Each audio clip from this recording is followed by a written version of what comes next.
Hi, welcome back to this, whatever it is. I'm gonna call it Gotham Review.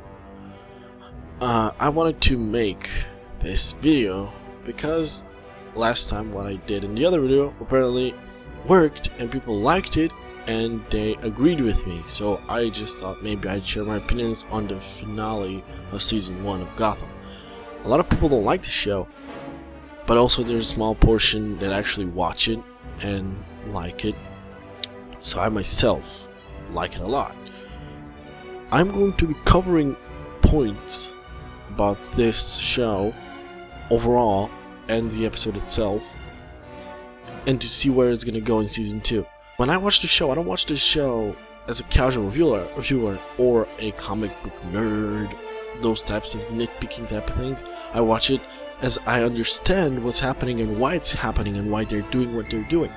So let's start with the first thing that really catch my eye, on the episode, and during the whole season actually it's been a great development of a character, and that is Nigma. Now, Nigma's character at first people said it felt flat. It didn't feel like Riddler. It didn't feel like anything he was supposed to become, or just the casual witch was like, oh, Riddles, oh, he's Riddler, fuck you. Okay. That's kind of how it's supposed to be, though. People are supposed to show traits of their future selves in origin stories. In this case, Nigma liked riddles. Okay, that was the only thing that we did. You didn't see any riddles given to anyone, except for after a few episodes. And this has been just season 1, people. Let's not forget that. In season 1, they developed this character so far. Sure, could it be a bad thing? I guess if it becomes stale in season 2, unless, they absolutely have a future plan for him where they're gonna lead him. But if they don't, it might become stale if they keep doing the same thing over and over again. Now, the other thing that I noticed about his character and moments, because he had a lot of good moments during the whole season, but in particular this episode, the moment that we had with Miss Kringle. When you look at it, like in the last moments, when you look at it, it reminds you of Joker and Harley Quinn in a way. He's the crazy guy who does crazy things, and she's the one in the distance who kinda appreciates it but doesn't really care. So you just reverse the roles, where he's actually the Harley Quinn in a way and she's the Joker, because he did that for her because he loves her, but then again he isn't sure if that's the right thing to do, because that's Harley Quinn was at the beginning of her thing, and she now starts to appreciate it. If you've seen, she's actually kinda in a distant way winking at him, showing approval type of thing. So that's kinda how the Joker is with Harley Quinn. He doesn't directly tell her all the time how much he loves her or that type of thing. He just she's there, he's not shitting on her all the time. Sure, there are moments, but that's kind of how it is. That's kind of how it works. And also, if you've noticed, the whole relationship with her is she's been dating dangerous guys. She's been dating guys who are abusive and unpredictable. So why does she like him now? It's because he's turning into those types of guys. He did that for her. He did a dangerous thing for her, and he didn't come out and confront her and tell her, I did that. No, but he kind of nodded it, and I think she's not that stupid. I think she got it. And when she found out the riddle, she absolutely understood. And it's a good way that they're doing it like this and not just freaking out, and then he's gonna be like, oh, she's freaking out, I'm gonna kill her. Yes, he's been conflicted, and there is a chance that he might kill her because he's not sure if she likes him or not, because she's not being very obvious about it. Because, he has this weird thing about him where he doesn't see these types of things. But this is really good for the character itself, because it could lead into multiple directions. It could lead to him killing her, it could lead to them actually being together, although I would like to see them have a more distant relationships, distant relationship, not one of those relationships where it's like, oh, let's get together, like Jim Gordon and what's her face. I think that's pretty much about Riddler. I mean, like I said, great character, very well developed, actual very good pace. I would have liked to see him do more actually his job, because we barely got any of that, and when we got it, I actually enjoyed it because his little puns, little banter that we had with Gordon was actually pretty cool. But yeah, let's move on to the next one, which is the fight of the Dons. That was a very interesting moment in the episode. The whole Maroni, Falcone, whichever you prefer, Fish and Penguin. I think of Fish as a Don underboss. Oh, fucking babes, right? So yeah, what a thing that was. They were teasing that they were gonna do a lot of that type of thing, the fighting, the shooting, a lot of action, I guess, in a way. But I didn't really think of it as that. I thought of it as, this is the culmination of everything we were building up this whole season. It's finally coming to an end, and what surprised me is how it ended. You had your main players, Maroni, killed very fast because of the way he treated Fish, which I get it. They're trying to show her, strong woman side, and that is cool. People have also said that they would have liked to see Fish, mentor Selena, because she just went and recruited Selena out of nowhere, and she was like, okay, and then she goes with her, which kind of didn't make sense. So people would have liked to see that. Also, I would have kind of liked to see that, even though I'm not a huge Selena fan, to see her get involved with her and actually grow into the relationship and not just be put into it, thrown in there, and be like, okay, she's part of the team now. That doesn't make any sense. But I guess because they had the little skip time, maybe that could have been filled. But I don't know why did they do that. They could have simply just did it very fast, like and done. But on top of that, it's been just a great season with these characters. They've been everywhere. One point this happened, the other point that happened. Conflicts everywhere. Then you stop, then you ally, then you conflict again. Some people complained that the whole point of, oh, they're just gonna do the same thing over and over again, and it's not gonna be different. Season 2 is gonna be the same. Well, apparently not, because Falcone retired. Let's be honest, he's not really retiring, because he's gonna be back when Batman's back, or debuts. I don't know. But Maroni is dead. Single shot to the head. There's no, making that not true, because there's no Lazarus pit there yet. But Fish, now, what happened with Fish? Fish went swimming with the fishes. But could she have survived? Now, that's people been asking if she could have survived, and tell you the truth, she has, Jada Pinkett Smith has said that she's gone. She's not coming back for season 2. She could be if they find something for her, but I guess what they did is they just did it that way, so there is a chance, unlike Maroni, which I'm fine with. And when we get to the Fish itself, I'll explain a few things.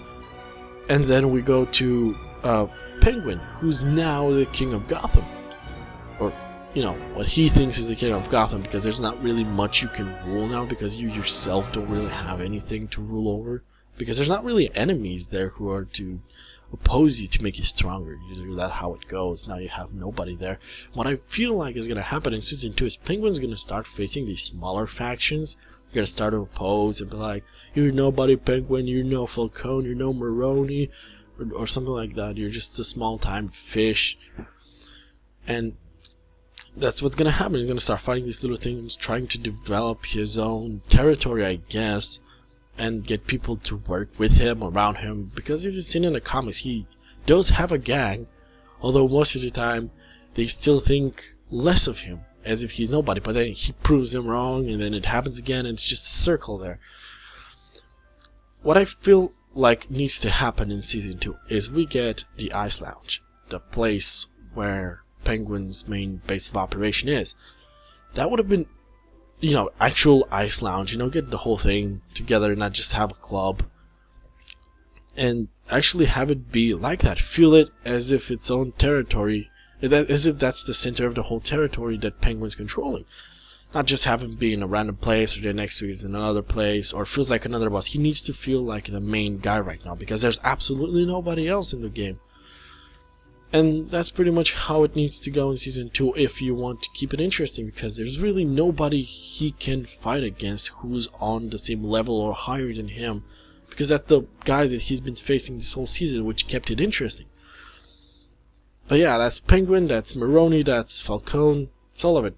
Wish though, for Falcone, I'm gonna say a few things about Falcone.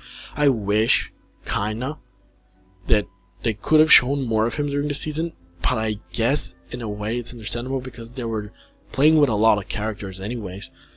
And maybe if they had a little bit more interaction with him and Gordon, it could have established that Gordon actually had more importance in the city rather than just feel like he's just another cop. Unless they were trying to prove that and say he's just another cop who's going to turn more important than he is, which we've seen in this episode at the end where Falcone give him the pen, the knife that his father gave him. And what did he say? I haven't wrote it down. I don't think I wrote it down, but I'm going to check my notes because I have notes just in case I forget something, because last time it didn't go so well.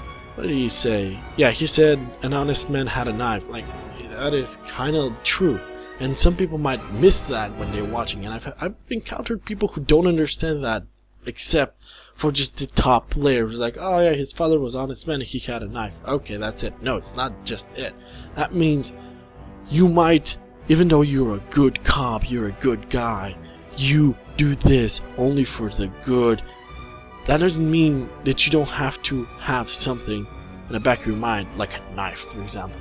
You gotta be prepared to do other things than just the good things, like Jim has been doing. But Jim needs to balance that, because most of the stuff lately he's been doing, I know he's been doing it for the good of the city, but he's been doing a pretty shitty job at it, in a way, because he's been threatening people, he's been beating people, he's been shooting people, he's been actually killed fucking that guy, the maniac. I guess I understand why he killed him, but still, like, bam the shoulder, you know, stop him like that. Yeah, Falcone, man, I'm gonna miss that character. It was really, really well done. Wish it got a little bit more screen time. Didn't. Maybe they could have done it where Fish's whole on the island with Dr. Dollmaker. The thing was happening, you could have skipped on that arc. That was a pretty shitty arc, I'm not gonna lie. That was a pretty freaking shitty arc. That's one of those things where I'm like, I don't care now. I like Dollmaker, but come on. Like, it was absolutely ridiculous. It felt so out of place. The pacing was slow as hell. It just didn't feel right. The human exchange downstairs, sure, but at least they could have done it a lot faster. Because what they did is like, okay, let's go up, okay, let's go down, let's go up, let's go down. That's what they've been changing floors all the time, and it was like dumb. Let's talk a little bit about that. I wish they'd do more with Dollmaker. It felt so rushed and just not in the right place. If you had him actually do things, be scary, because he's supposed to be kind of scary in a way, if done right, of course. But what happened is he was pretty much just a guy who maintained a facility, or was a boss and kind of maintaining the same facility at the same time, with no really anybody there to help him except for his soldiers. And when freaking they confronted him, he was scared shitless. Is that your supervillain? It's gonna, it's really not well done. It was pretty poorly done, because they wanted to elevate Fish, yada yada. I guess they were trying to make her have an army, but why couldn't she just do it in a way simpler way? Those people in the freaking cells weren't soldiers, and you have them now with Fish when confronting the Dodds. Didn't make any sense. You give them guns and that's it, and they get fucking mauled down by freaking Penguin. But why I bring up Dollmaker is because of the next thing I'm going to talk about is the Wayne Enterprises whole debacle. Where does that go? That was just shown for a few episodes and that was it. Now, I would have liked to maybe have a little bit more than what we got about it. But again, I gotta remember, also you have to remember that there were a lot of arcs and a lot of characters and a lot of storylines going at the same time. And even to be able to put that and Lucius Fox inside the whole thing was still insane how they did it.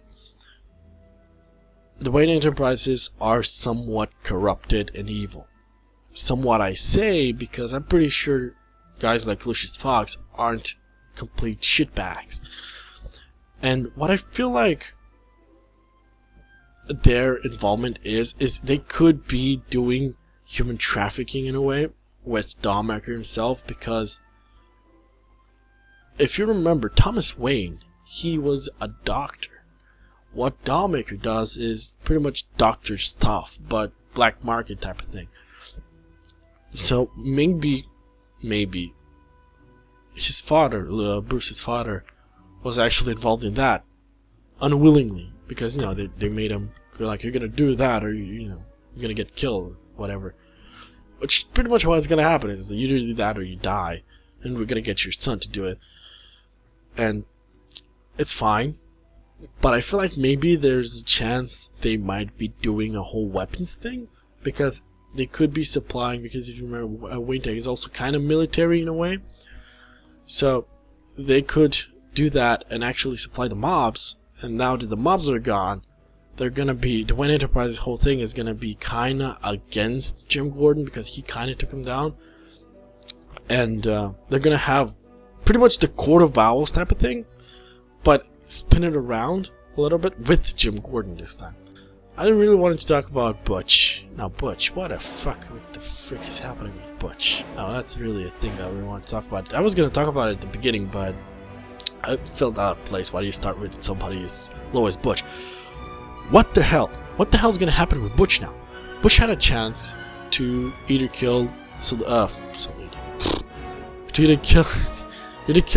fish or Penguin. He shot both of them, and he was like, "Oh no, okay." You do that. Now Fish is dead. He's still crying on the floor. Penguin is on top of the balcony. Would have been crazy if he pushed him and be like, "Okay, now it's my turn." Okay, that would have been interesting. But now that he hadn't done that, he didn't do that, and now what is he gonna do? Who is he working for? Is he gonna go back working for Penguin? Is he gonna start his own thing against Penguin because of the way? Hey, that actually makes sense. Maybe. But yeah, let's say maybe Butch gets his own gang and goes against Penguin. That could be the main rivalry he gets. And be like, "You work for me," or you Penguin's like, "You work for me," and it's like, "I don't work for anyone. You fucked me in the head," all that stuff, and I'm gonna come for revenge and for Fish as well. That makes sense. That could happen. That's a way to actually use Butch properly, because it feels like if you don't do something like that, he's just gonna disappear as a character, because he literally has no other place to go. He feels out of place currently right now as of this episode. Same thing with, which is going to the next topic, is same thing with Selena. Selena doesn't fit anywhere.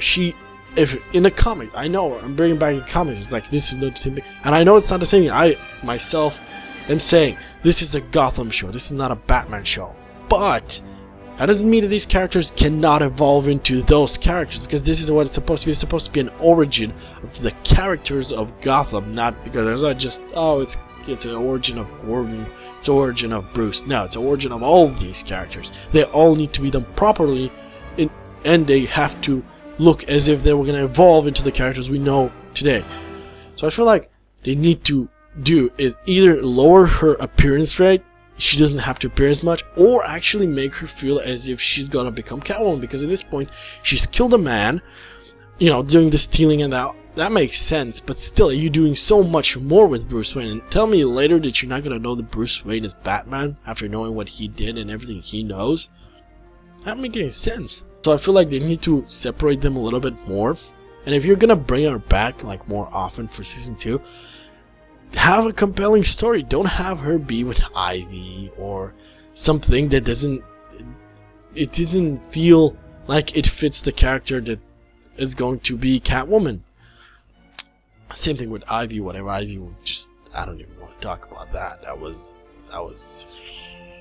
abysmal. Like I love the show, but sometimes people say, you know, it's been added, those characters are added, so it's to look at all these characters, you have to watch the show for the okay, yeah, I get it, and I do understand that being said for Ivy, you know, oh, Poison Ivy, you know, I don't disagree with that, but I feel like the rest of the characters aren't that way, because they're actual characters who are there to do their part in Gotham. They are part of Gotham. Some people say that they're not all residents of Gotham in the future or whatever. Yeah, okay, well, they maybe live there now, and then later they move away to another place, you know, for their own stories. But yeah, I want Cat to be made into a compelling character, because right now she's not. She had a few good moments this whole season, but that was it. The whole, what was it? Whole stealing of the thing, teaching Bruce how to jump on the rooftops, you know, kind of establishing his athleticism for the future, and that was good. That was great. I like that. But that was about it. Nothing, like, maybe if they talked about her parents more, like explore her actual origins and not just do nots, that would have been a lot better. Because it didn't feel like it was going anywhere. Gordon is next on the table. Gordon is turned into Max Payne. If you watch the episode and the way he shoots with the double guns and everything, Max freaking Payne, that's what I said, is he needs to stop with the whole shooting everybody at sight. Gordon is supposed to be a tough ass, that's for sure, but he doesn't need to be a tough ass all the time. Even Barbara said it. He's a tough guy, but he's a soft heart, unlike everybody else. He's a tough guy, but they're actually brutal guys who abuse people. And he doesn't... Barbara, because he didn't abuse you, don't mean he don't abuse everybody else. He freaking... Penguin, have you seen the last episode? I'm gonna kill you, tell me. Okay, the bad cop, but who's the good cop? Bullock? What? It's supposed to be the other way around. Bullock's supposed to be the bad cop, Gordon's supposed to be the good cop. Hopefully now, with season 2, where he's gonna totally tackle Loeb. That's not a lie here, so that's gonna be the main storyline, him tackling Loeb. I hope to God they don't make him feel like he's just gonna go in there and shoot everybody and solve his problems. That's not supposed to be the way this character is supposed to go. He's supposed to threaten you, but in a way not have you be scared for your life all the time. Same thing like what she said with Barbara said when he's with Jim. It's like, I'm scared for my life at a few episodes at the beginning. She said, I'm scared for your life before you get separated. It's like, because he's a dangerous man. That's kind of how it is. He's super dangerous, and he doesn't even have to be. So he has the whole GCPD behind him, and he wants to do a one-man army thing that they've been referenced to one of the episodes. They need to kind of go down on that and concentrate on his philosophy type of thing, where he talks more about, you know, the problems with the people and solves them as a cop rather than just a maniac with a gun. Bullock just pretty much became irrelevant because Gordon merged with both characters, with the moral character that is Jim Gordon and the badass who's supposed to be brutal guy, freaking... I just blanked on his name. Fuck. Bullock. I don't know why I blanked on his name. Like this. He became one character. Both of them became one character. And absolutely freaking Bullock just became irrelevant. He's just there. It's like, you want to come with me? I don't want to come with you. You're not going to come with me. Okay, I'm going to come with you. And he goes with him. What the hell? During the Dawn battle, what... Oh, Fish tells him, we're cool. Okay, well, this pretty much makes you even more irrelevant because you're not even at the risk of dying. I get it. It was a cool nod of, yeah, we're cool. That's great. But other than that, it just feels like he's just floating around, like grabbing Gordon's tail and just walking behind him. They need to change that pace, make the chemistry between both partners. They're partners. They're not supposed to be just random cops that think they're supposed to be partners. I mean, I know it sounds like I'm complaining a lot, but I'm only saying this for the future season. I'm not talking about this one. This one still, for what it was a great season. I didn't feel as if it needed such a rough Gordon Because it really was at one point. Just he was forcing his inner Batman. Like, I'm gonna kill you. I just hope they kind of make him a little bit more lighthearted in a way. I know I'm not talking Marvel lighthearted, but you know, just take it down a notch on the intensity. Mr. Gordon, killing your parents. Holy shit. Holy shit. Barbara killed her parents. You can shit on Barbara all you want, but that's a direction you did not see them taking her. She absolutely just lost it. Here's Barbara! I was afraid when Leslie Thompkins broke the glass and she took, and that's actually a picture of shocking. She broke the glass and she took the shard, and when she was going like this, I felt like she was gonna kill fucking Barbara, and I don't want Barbara to die at all. Like, I'm not one of those people who are like, oh, she's a shitty character, kill her off. Same with Arrow. Oh, Laura's a shitty character, kill her off. Felicity is now a shitty character, kill her off. What? No, give a character a chance to develop. I've been saying this since who knows when. A character first, in order to establish a good, great character, or an epic hero, or whatever, you first must fucking drag him through the dirt. That's what they did with Superman. Man of Steel. Sorry, it's not a Superman movie. It's a Man of Steel movie. They had to do that. It's the same thing with Jim Gordon. Is what they had to do. Kind of didn't do it. Still, they did it with Laurel on Arrow, and I'm not saying they do it with Felicity, but they have other characters who they've done it with. Roy, for example, or Oliver. That's how it needs to be done. This is the same thing. They're putting her through all this shit. She didn't know her own self. She now says she knows who she is, but that's because it's the trauma. It's going to change drastically. I can actually assure you that her character, the little glimpses of calm Barbara and collective and the way she was talking before she went nuts, that is going to be the Barbara we're going to get at the end of the game. Because the other thing that we got earlier in the earlier season, it was just a young, brash, wild Barbara girl. You know, she's young, she's doing all these things, she has a boyfriend cop, she has a huge condo and all that stuff, she likes to party. And now with that dramatic experience, her character just gets shaken up a bit in here, starts to put pieces together, realizes that how fucked up things are in Gotham, and understands that she can't be this reckless anymore. She has to become a better person, a better character for herself, so she doesn't get in the same situations as before. Because what she did and how she ended up in that situation is, I'm pretty sure she wanted to get laid that night, and that's why she went with the guy, and she did get laid. But that's not the point. Point is, that is going to change. She's not going to be that character anymore. She's not going to be that, I don't want to say slut, but pretty much what she was after Gordon dumped her. She used drugs, she became an alcoholic, pretty much Laurel. But yeah, that's what happened with her character, and now it's going to change. And you better believe that. Don't say, oh, it's not gonna be different, it's gonna be the same thing. Oh, she's a crazy maniac who's stupid, and I want her to kill her.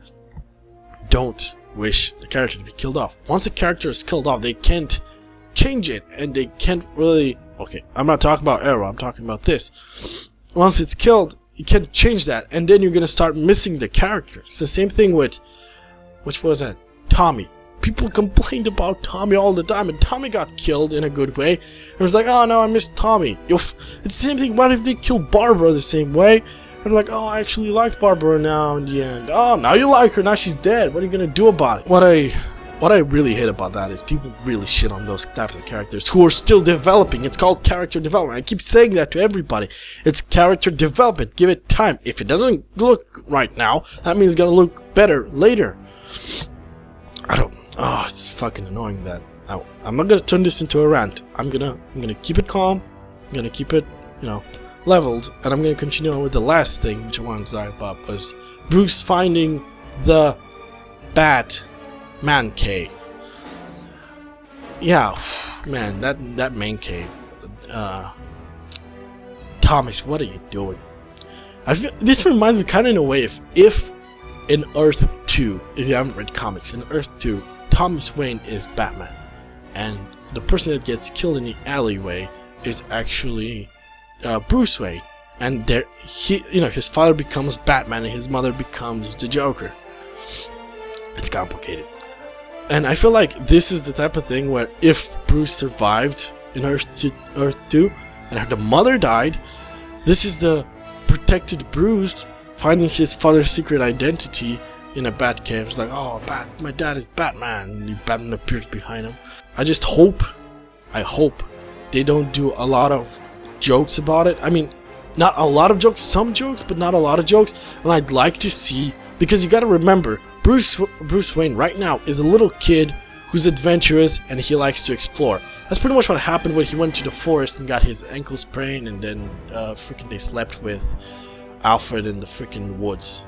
It sounds sexual, but it's not. And I hope in the cave, he explores the cave, finds because Batman knows everything about that cave when he grows up.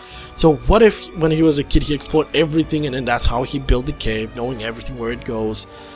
And that could be very interesting to see happen. He spends more time in there because he's curious, because he's a kid, he's adventurous, he does things, other things, and then maybe he starts working out, because you gotta also remember that this season ends now, and they showed that they can do skips because they did a 7 weeks later.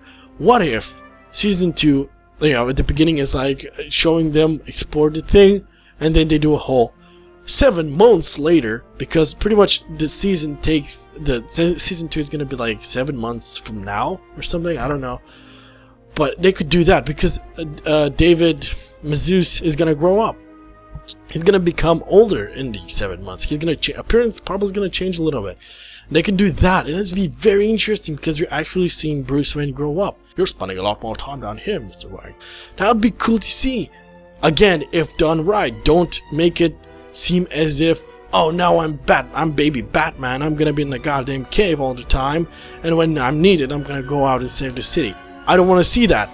Kinda. I mean, one side of me wants to see that, another side doesn't want to see it, because I know people are gonna bitch and complain about it all the time. And if you have a choice, don't do it. Oh, and I swear to God, I do not want to see freaking Selina in the cave. She doesn't need to know about the cave. It's a secret thing. Doesn't need to happen. So yeah, that's about the cave thing. That's pretty much it. He needs to be there, explore it, be a kid about it, be curious about it. But don't make it as if he's gonna spend every single waking moment down there and become a fucking brooding kid, because that's really gonna tick people off who actually bitch about it all the time. I'm gonna say it. I generated the freaking episode 6.3 out of 10. And okay. AV Club gave it a B, which is pretty good. What I would give it is a 9 out of 10. I was gonna say 9.3, but that's kind of pushing it. 9 out of 10 for the whole episode. Everything, the whole Enigma thing, the whole reaction to it, the conflict that he had between himself and the Riddler part of him was just amazing. The whole, the battle with the Dons, it's just shaking. The whole show is shaking. Now next season, what do we got? It's a clean slate, pretty much. So that's gonna be my review for Gotham, the finale and the season overall. I do hope you guys enjoyed it.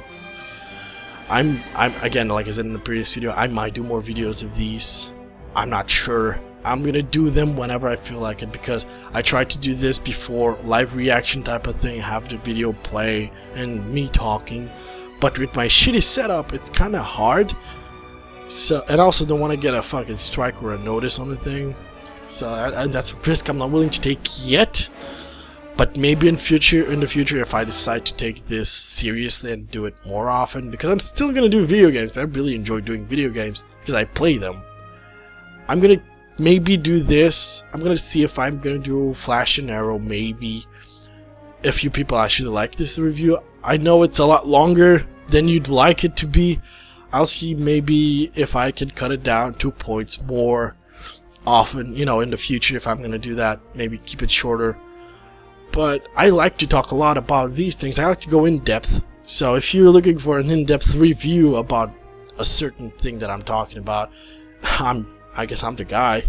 for it, because a lot of people keep it short, sweet, you know, so people who don't have time to watch it don't watch it. But I like to give people what they like to hear. They like to put this thing in the background and listen to it and be like, I agree with that guy. I like that. I want people, because I myself want to see a show, you know, that talks about comic book movies and TV shows that actually understands what they're talking about. So yeah, this is how it's gonna be if I'm gonna continue doing this. I'm gonna be doing deep thoughts, and probably try to make it shorter and faster, but I'm not guaranteeing anything on that one. So this is it for this season/finale review of Gotham. Thanks for watching.